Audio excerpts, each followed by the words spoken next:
नमस्कार. दीपक रेगे कथाकथन चॅनलवर तुम्हा सगळ्यांचं मनापासून स्वागत.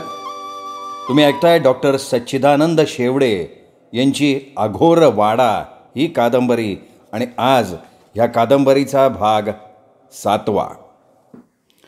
काल संध्याकाळी त्या सगळ्यांना आपला आवाज ऐकू का गेला नाही या विचारानं सर्जा त्रासला होता. त्याच्या तोंडून बाहेर पडणारा प्रत्येक शब्द लगेच वातावरणात शोषला जात होता. त्या चौघांपर्यंत तो पोहोचतच नव्हता. भरीसभर म्हणून त्या म्हाताऱ्याची नजर. ते आठवलं की भीतीच वाटायला लागे. रात्रभर त्याचा डोळा लागला नव्हता त्या लोकांबद्दल सर्जाला अनुकंपा वाटायला लागली. म्हणजे अद्याप आपल्यात माणुसकी शिल्लक आहे असं वाटून त्याला बरं वाटलं होतं. त्या वाड्यात रात्रभर काय झालं असेल याचा विचार तो करत होता. सकाळ झाली. सर्जाला वाड्याजवळ जाऊन अंदाज घ्यायचा होता. पण नेमकं आज लख्ख ऊन पडलं होतं. त्याचं शरीर वितळून काठीसारखं झालं होतं. आता आणखीन वितळणं म्हणजे मृत्यूच. पण त्यांनी धोका पत्करायचं ठरवलं. नाहीतरी मृत्यूला घाबरून किती काळ लपणार. आलं मरण तर निदान चौघांचे प्राण वाचवण्याच्या प्रयत्नात तरी यावं. आयुष्यात एक काम तरी चांगलं केल्याचं समाधान वाटेल. आपण चांगला विचार सुद्धा करू शकतो याचं त्यालाच आश्चर्य वाटलं. अंगावर घोंगडं पांघरून तो वाड्याच्या पिछाडीला गेला.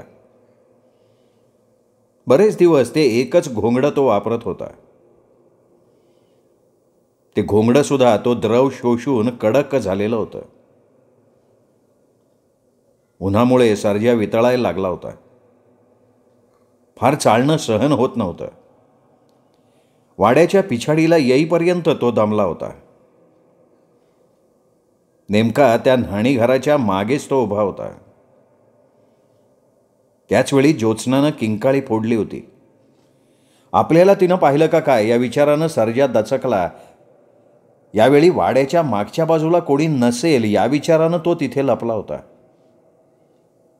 घाबरून त्याने आजूबाजूला बघितलं पण नाही, त्याला कोणी बघितलेलं नव्हतं. त्या न्हाणीघराच्या बाहेरच ज्योत्स्नाचं तुटक बोलणं सर्जानं ऐकलं आणि तो ताठ झाला. ती शक्ती किती भयानक असेल याचा त्याला आणखीन एक अनुभव आलेला होता. सर्जा हळूच पुढच्या बाजूला आला. वाड्याच्या एका अंगाला लपून वाट बघायला लागला.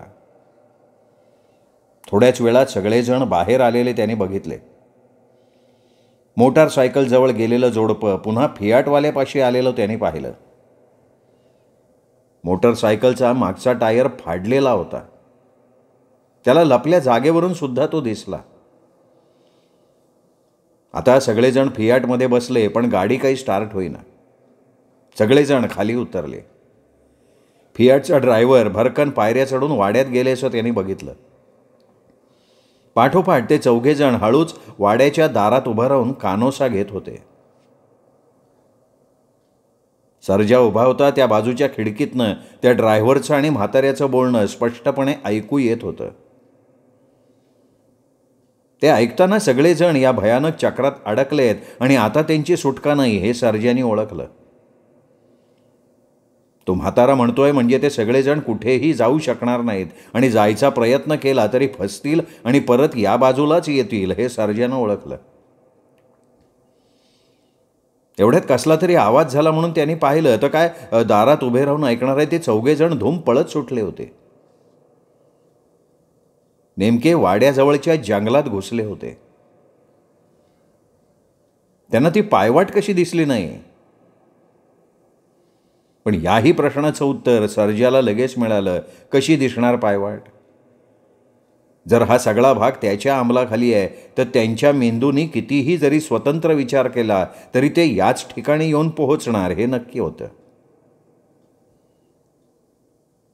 सर्जा हलकेच वाड्याच्या पायऱ्या चढला. त्यांनी आत डोकावून पाहिलं आणि त्याला दिसलं परश्या उठून उभा राहत होता. बाजूलाच तो म्हातारा अस्ताव्यस्त पडला होता. परशानं एक जोरदार आळस दिला. मग तो उठून खिडकीच्या जवळ गेला. त्यांनी हलकेच खिडकी उघडली. आवाज करत ती उघडली. दारं खिडक्या नेहमी बंद असत, त्यामुळे दारं जाम होत असत. खिडकी उघडून त्यांनी सभोवार बघितलं. ऊन अजिबात नव्हतं. मुसळधार पाऊस पडत होता. परशानं त्या म्हाताऱ्याचं शरीर उचललं, खांद्यावर टाकलं आणि दार उघडून तो बाहेर पडला. जाताना तो थोडा लडखडत होता, पण त्यानं ते शरीर व्यवस्थित पेललेलं होतं. सर्जाला त्याचं क्षणभर कौतुक वाटलं. त्यांनी त्या म्हाताऱ्याला कसं मारलं हे त्याला कळलेलं नव्हतं. ते चौघेजण पळाल्यावर आपण थोडा वेळ दडून बसलो. तो वेळ आपण निष्कारण वाया घालवला असं त्याला वाटायला लागलं. आत्ताही परशा बाहेर येतोय असं दिसता क्षणी सर्जा लपला होता. म्हातारा खरोखर मेला असेल का? हे म्हाताऱ्याचं नाटक सुद्धा असेल, कारण आपण सुद्धा असेच फसलो होतो. आपण त्याला एकदाच स्पर्श केला तर आपली ही अवस्था झाली आहे आणि परशानं तर त्याला संपूर्णपणे उचलून खांद्यावर टाकलाय. आता परशाचं काय होईल? सर्जाला काळजी वाटायला लागली. काही असो, म्हातारा मेला असेल तर एक सैतान संपला. हा टापू मुक्त होईल या विचारानं सर्जा आनंदला. तो तिथनं उठला आणि परशाच्या पाठोपाठ निघाला. जातानाच तो तोल जाऊन पडला. आता आपण संपत आलो हे त्यांनी ओळखलं. परत उठून परशाचा माग काढत तो जायला लागला. फार लांब नाही जायला लागलं. परशा त्या विवरासमोर उभा होता. त्याने एका झटक्यात ते प्रेत विवरात भिरकावलं. सर्जा सुन्नपणे ते बघत होता. त्याचं निवासस्थान हिरावलं गेलं होतं ना. त्या म्हाताऱ्याचा त्यांनी एकदा अनुभव घेतला होता, त्यामुळे म्हातारा पूर्णपणे संपला असेल असं मानायला तो तयार नव्हता. त्याच्या प्रेतासमोर जाऊन राहायचं साहस त्याच्यात नव्हतं. आता आपण कुठे राहायचं हे न कळून तो काही वेळ तसाच उभा राहिला. परशा त्याच्या बाजूनं वाड्याकडे गेला, पण दोघांचंही एकमेकांच्याकडे लक्ष नाही गेलं. सर्जा तिथून वळला. त्यांनी वाड्याकडे बघितलं. परशा बाहेरच फियाटच्या टपावर हात ठेवून उभा होता. सर्जा परत वाड्याच्या रोखानं चालायला लागला. पावलागणिक त्याची दमछाक होत होती, पण तरीही तो चालत राहिला. शेवटी काहीतरी हालचाल करून जायला हवं या एकाच विचारानं तो चालत होता. परत उठून कसाबसा त्या गाडीजवळ आला. शाबास शाबास परशा, परशा, बरं झालं तू त्या म्हाताऱ्याला संपवलंस. अरे तू कोण आहे? आणि तुला माझं नाव कसं माहिती आहे? गर्रकन वळत परशा म्हणाला आणि त्याचे डोळे बघून सर्जा गडबडला. परशाची बुबुळच दिसत नव्हती. फक्त पांढरा भाग तेवढा दिसत होता. सर्जाकडे रोखून परशा बोलत होता. अरे नाव म्हणजे तुझ्या मालकाने तुला हाक मारली तेव्हा मी ऐकली होती. पण मला सांग ना, तू त्या म्हाताऱ्याला कसं काय मारलं? मी पूर्वी तसा प्रयत्न केलता, पण माझी अवस्था बघ ना काय झाली. म्हणजे तू घाबरणार नसलास तर दाखवेन मी. आणि तू नीट डोळे उघड ना, असं दिसणार कसं तुला? मी असंच बघतो, मला कसली बी भीती नाही वाटत. दाखव तुझं शरीर. बघा नंतर म्हणशीन घाबरलो म्हणून. असं म्हणत सर्जानं घोंगडं खाली टाकलं. त्याच्याकडे बघून परशा हसला आणि म्हणाला, हे काय काय थंडीनं गोठला होता काय? चल पांगर ते घोंगडान सूट इथनं, चाल सोट. अरे माझी अवस्था बघून तुला मस्करी सुचती होय? अरे मी मारणार रे आणि तू हसतोय. लाज नाही वाटत तुला? अरे लाज कोणाची काढतो तू? असा विदूषकासारखा दिसतोय, हसायचं नाही तर काय करायचं? आणि म्हणे मला बघून तू घाबरशीन. मूर्ख कुठला. सामान्य ड्रायव्हरनं केलेला अपमान सर्जाला सहन झाला नाही. त्यांनी त्याच्या लडबडत्या हातानं परशाची कॉलर धरली. मात्र एकदम 1000 व्होल्टचा धक्का बसल्यासारखं झालं. सर्जानं चमकून परशाकडे बघितलं. परशा क्रूरपणे हसत होता. एका क्षणात सर्जाला सगळा उलगडा झाला. एवढ्यात उन्हाची तिरीप आली. सूर्य चमकायला लागला. ऊन अंगावर पडता क्षणी परशा ओरडला आणि वाड्याकडे धावत सुटला. म्हाताऱ्यानं परशाचं शरीर ताब्यात घेतलंय हे कळून सर्जा हादरला होता. आता मात्र त्या चौघांनाही हे सांगायला हवं असं त्याच्या मनानं घेतलं. उन्हापासून बचाव करायला त्यांनी घोंगडं व्यवस्थित पांघरून घेतलं आणि तो त्या विवराच्या दिशेनं चालायला लागला. त्याला गरगरल्यासारखं होत होतं. आपण लवकरच मरणार आहोत याबद्दल त्याच्या मनात शंका उरलेली नव्हती, पण त्या चौघांना आणि शंकरला भेटल्याशिवाय मरायचं नाही असा तो निश्चय करत होता. झपाझप चालत तो त्या विवरापाशी आला. मात जाण्याचं धैर्य होत नव्हतं आणि ऊन सुखानं बसू देत नव्हतं. शेवटी तो सावली बघून एका झाडाखाली दगडावर बसला. गवत सळसळलं. सावध होऊन सर्जा बघायला लागला.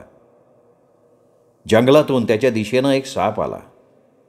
सळसळत ते जनावर आलं आणि सर्जापासून काही अंतरावर येऊन थांबलं. त्याच्याकडे फणा काढून एकटक बघत उभं राहिलं.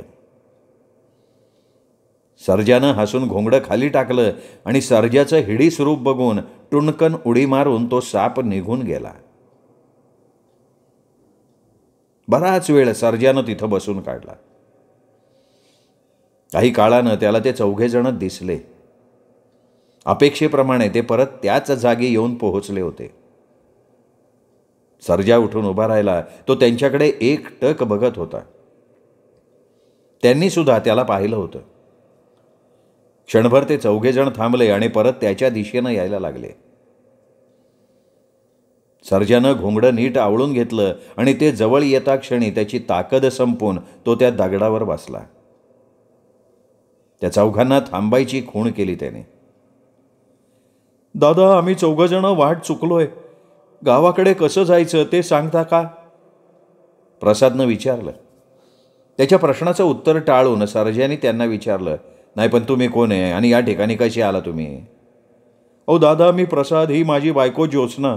तो माझा मित्र विलास आणि पलीकडे त्याची बायको आहे विलासिनी. काल आम्ही दरड कोसळल्यामुळे लोणावळ्यात अडकलो होतो. एका फकीरानं इथल्या वाड्याचा पत्ता सांगितला म्हणून आलो. रात्री राहिलो. सकाळी निघालो तर माझी गाडी चालू होईना. याची मोटरसायकल, त्याचे टायर कोणीतरी फाडलेत म्हणून मग तसेच निघालो. कृपा करा, रस्ता सांगाल का? हे बघा, आता इथून तुमची सुटका होणं कठीण दिसते. त्यातून त्या म्हाताऱ्याची जागा परशानं घेतली. परशा तुम्हाला कसा माहिती? कुठे येतो? ऐका ना, ऐका माझं, ऐका. त्या म्हाताऱ्याच्या करणीत मी बी सापडलोय. तुम्हाला मदत करावी म्हणून कालच तुम्ही आलात तेव्हाच मी तुमच्या ड्रायव्हरला हाका मारल्या होत्या. जीव तोडून सांगत होतो वाड्यात जाऊ नका, वाडा भारलेला आहे. एकदा आत गेला का बाहेर यायची काही सुटका नाही. पण मध्येच माझा आवाज कोणीतरी पुसून टाकत होतं, नाहीसाच करत होतं. त्यामुळे तुमच्यापर्यंत माझा आवाज पोचत नव्हता. तुम्ही आत गेल्यावर मी परत आलो. रातभर मी झोपलेलो नाही. सकाळी उठून वाड्याच्या पिछाडीला आलो तर ह्या बाईकेन चळत होत्या. हो, मग सकाळी का नाही दिली आम्हाला धोक्याची जाणीव? हो साहेब, सकाळी मी जर समोर आलो असतो तर मला बघून बाई वरडले असं समजून तुम्ही मला मारलं नसतं वय. सर्जाच्या ह्या प्रश्नावर उत्तरच नव्हतं. बरं, तुमची ओळख काय आहे? मी सर्जा आहे, पाडेगावच्या सरपंचाचा मुलगा. घरी सगळं व्यवस्थित चाललं होतं. आई लहानपणीच गेली. बाप सतत बाहेर म्हणून मी उन्हाडक्या करत होतो. सर्जानं गंगीचा प्रसंग टाळून वाड्यापर्यंतचा इत्थंभूत इतिहास सांगितला.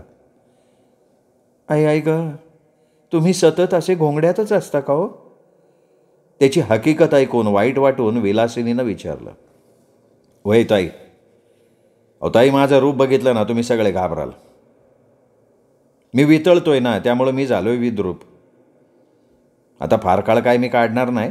लवकर येईल वरचं बोलावणं. पण आता एक गोष्ट मी सांगतोय ती नीट ध्यानात ठेवा. तुमचा परश्या बदललाय. मी स्वतः अनुभव घेतलाय तो. त्या म्हाताऱ्याला फाईट मारताना मला शॉक बसल्यासारखं झालं होतं ना, तसंच अगदी आज परशेची मानगुट पकडताना झाले. म्हणून सांगतोय, सावध राहा. कोणत्याही परिस्थितीत परश्याला शिवू नका, त्याच्यापासून दूर राहा. आणि हा प्रकाशाचं आणि त्याचं वैर आहे, त्यामुळं तुम्ही जमेल तेवढं प्रकाशात राहा. एकमेकांना सोडून जाऊ नका. होईल तुमची सुटका होईल, प्रयत्न करा. पण कसं आहे, ह्या भागावर त्याचा अंमल आहे, त्याच्या आज्ञेशिवाय तुम्ही बाहेर पडू शकणार नाही. त्याची प्रत्येक हालचालीवर नजर असणार. त्या म्हाताऱ्याचं शरीर या विवरात पडलंय, परश्यानंच आणून टाकलंय. माझ्या बोलण्यावर तुमचा विश्वास नसेल तर तुम्ही जाऊन बघू शकता. एवढं बोलताना सर्जाला धाप लागली. तो धापा टाकत स्वस्थ बसला. सगळे संशयानं त्याच्याकडे बघत होते.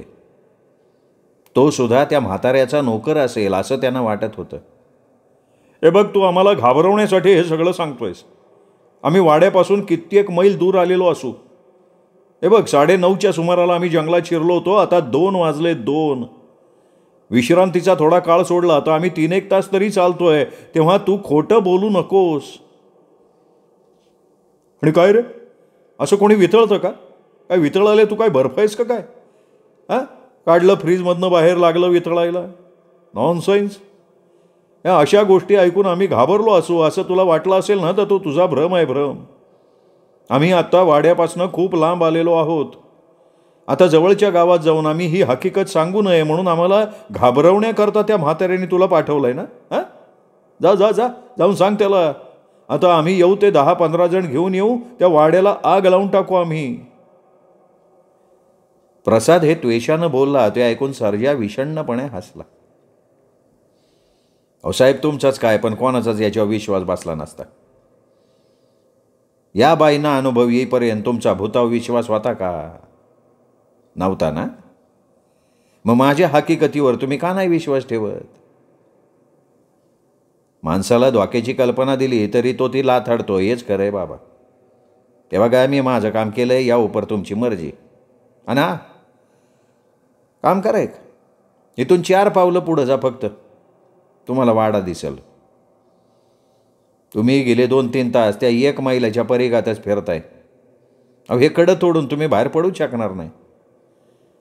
अजून बी दिवसभर भटका, परत वाड्याजवळच याल तुम्ही. म्हणून सांगतोय मी, संकट आलंय, मुकाबला करा. अहो, मी एकटाच होतो, पण तुम्ही तर चौघे आहे ना. एक दिलानं राहिला तर त्याची माया तोडून बाहेरच्या जागात जाऊ शकाल तुम्ही.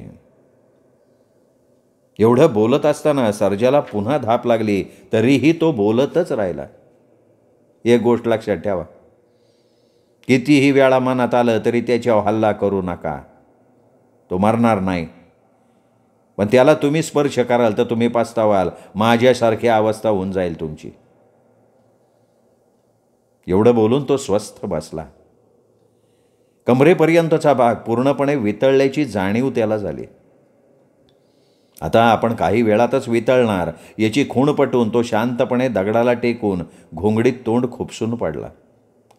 विलास, थोडं पुढे जाऊन बघ रे. हा म्हणतो तसं आपण वाड्याजवळ आहोत का? चेर, माझा तरी याच्यावर विश्वास नाही. आता तू म्हणतोयस म्हणून मी जाऊन बघतो. असं म्हणत विलास त्या विवराजवळ गेला. आज डोकावून बघितलं तर गुडूप अंधार होता.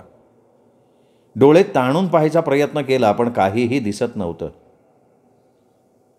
त्या विवराचा नाद सोडून विलास तिथून थोडा पुढे गेला आणि हादरला, कारण समोरच तो वाडा होता. तो वाडा जणू त्यांच्याकडे बघून हसत होता. विलास तसाच धावत परत आला. अरे प्रसाद, याचं म्हणणं खरं आहे, तो वाडा समोरच आहे. हे ऐकून सगळेजण हादरले. परत ऊन चमकायला लागलं होतं. हे बघ, तू कसं आहेस हे आम्हाला बघायचं आहे. घोंगडं खाली टाक. हे बघा साहेब, तुम्ही सगळे घाबरान. आणि आता तर माझे पायसुद्धा पूर्णपणे वितळून गेलेत. हे घोंगडं काढलं ना तर या उन्हात मी 5 मिनिटं आधीच मरण.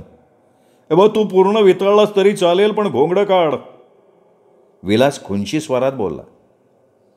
प्रसादनं चमकून त्याच्याकडे बघितलं आणि म्हणाला, अरे जाऊ दे रे, आपल्याला महत्त्वाची माहिती त्यांनीच तर सांगितली ना, आता त्याला त्रास नको द्यायला. अरे प्रसाद, तुला काय वेळ लागलाय का? म्हाताऱ्याच्या चकव्यात आपण सापडलो तर बाहेरचा रस्ता सांगायचा सोडून आपल्याला परत वाड्यात जायचा सल्ला देतोय हा, आणि वर घाबरू नका असंही सांगतोय हा. हे बोलत असताना विलासनं घोंगड्याला हात घातला आणि ते खेचलं. सर्जाचा आधार गेल्याबरोबर तो आडवा पडला आणि गडगडत त्या घोंगड्याच्या बाहेर त्याचं शरीर पडलं. ते हिडीस स्वरूप बघून ज्योत्स्नानं किंचाळून प्रसादच्या कुशीत तोंड लपवलं तर विलासिनी डोळे विस्फारून ते रूप पाहत होती. प्रसाद आणि विलासच्या उरात धडकी भरली होती. त्यांच्या समोरचं ते सर्जाचं शरीर, त्याला शरीर तरी कसं म्हणायचं? तो एक हिरवट पिवळ्या चिकट द्रवानं लडबडलेला गोळा दिसत होता म्हणून त्याला शरीर म्हणायचं. डोकं, हात, खांदे, पोट, छाती यासारखा आकार दिसत होता म्हणून शरीर म्हणायचं.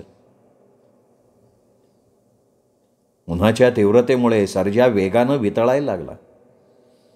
त्याचे हात बघता बघता वितळले. सगळेजण अवाक झाले होते. इतक्यात सर्जा, ए सर्जा अशा हाका ऐकू आल्या. सगळेजण त्या दिशेला बघायला लागले. एक तरुण एका म्हाताऱ्याला घेऊन येत होता. ते जवळ येताच त्यांचं लक्ष सर्जाकडे गेलं. अरे सर्जा, काय करून बसला सर्जा तू?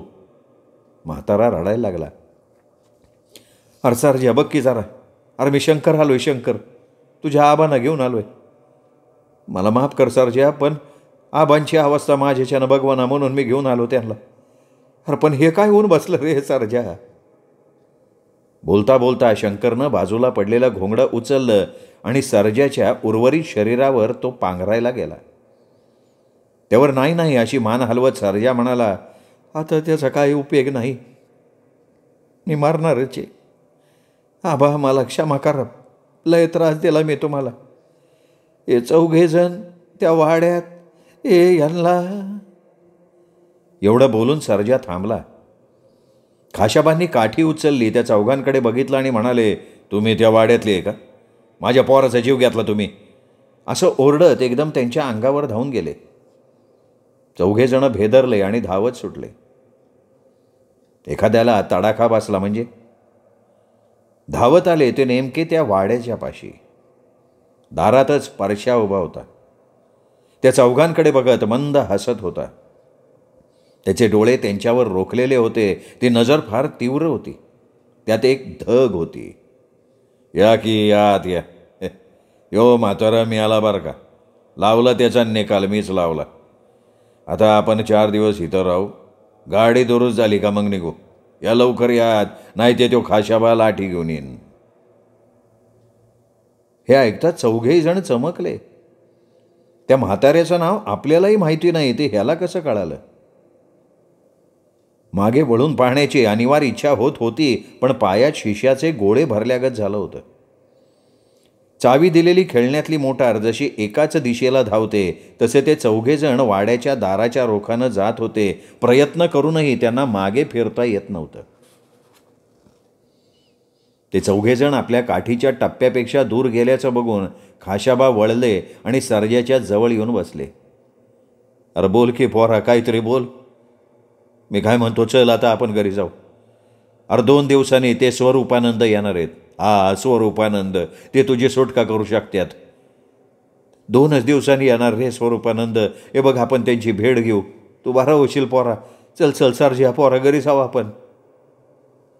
सर्जा त्यांच्याकडे एकटक बघत होता.